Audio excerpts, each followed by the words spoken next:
اعوذ باللہ من الشیطان الرجیم بسم اللہ الرحمن الرحیم الحمد للہ الذی نور قلوب العارفین بنور معرفتہ واثبت فؤاد انبیائہ واولیائہ بقصص الانبیاء والمرسلین واکمل ایمان المسلمین والمؤمنین بولایت علی امیر المؤمنین علیہ السلام. اللہم صلی علی محمد وآل محمد. والصلاة والسلام والتحیۃ والاکرام علی افضل الموجودات العابد المؤید والرسول المسدد المصطفى الامجد المحمود الاحمد اعنی ابا القاسم محمد. اللهم صل على محمد وآل محمد وعلى روحه ونفسه وسهره ووصيه سید الاتقیاء والاسفیاء مولا الموالی امام المتقین علی بن ابی طالب. اللهم صل علی محمد وآل محمد وعلى اوصیائه لا سیما بقیت اللہ فی الارضین روحی وارواح العالمین لتراب مقدمہ الفدا واللعنة الدائمة على أعدائهم أجمعين من الآن إلى قيام يوم الدين. أما بعد فقد قال الله الحكيم في كتابه الكريم بسم الله الرحمن الرحيم فما خلقت الإنس والجن إلا ليعبدون صدق الله العلي العظيم. صلوات. اللهم صل على محمد وآل محمد وعجل فرجهم. ایک سورہ فاتحہ کی درخواست ہے حاضرین کے تمام محرومین کے لیے، خصوصاً بانیان مجالس تصور حسین صاحب کے تمام محرومین کے لیے، رانا اقبال اعظم کے تمام محرومین کے لیے، اور کامران نقوی صاحب کے تمام محرومین کے لیے. فاتحہ. بسم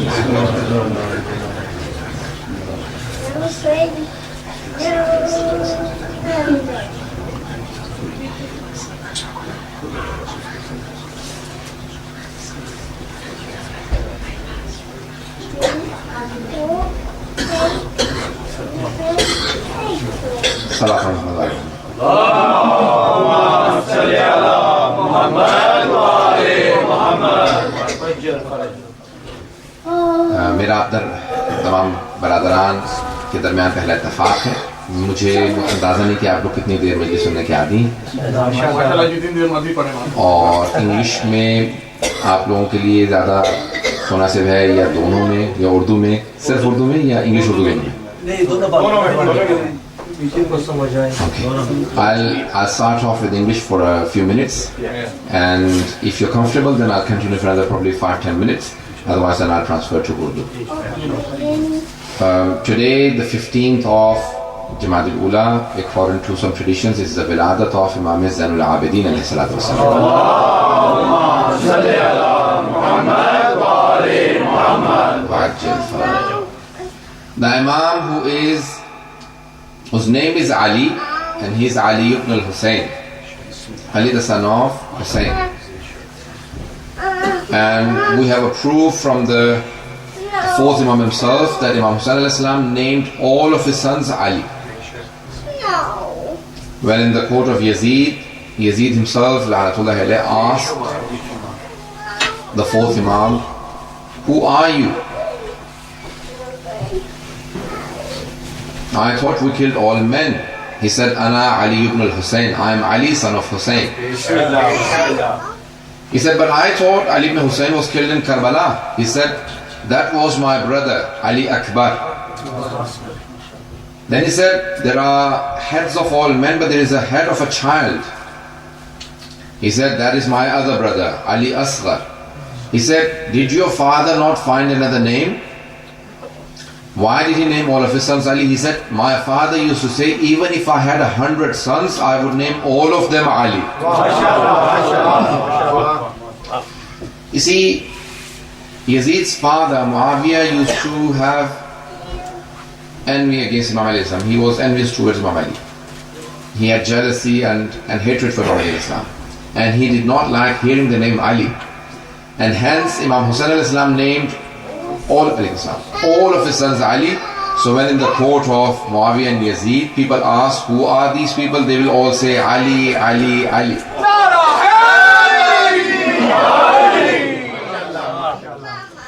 So today we are celebrating the wiladat of Imam Zainul Abidin alayhi salam or Ali ibn Hussain.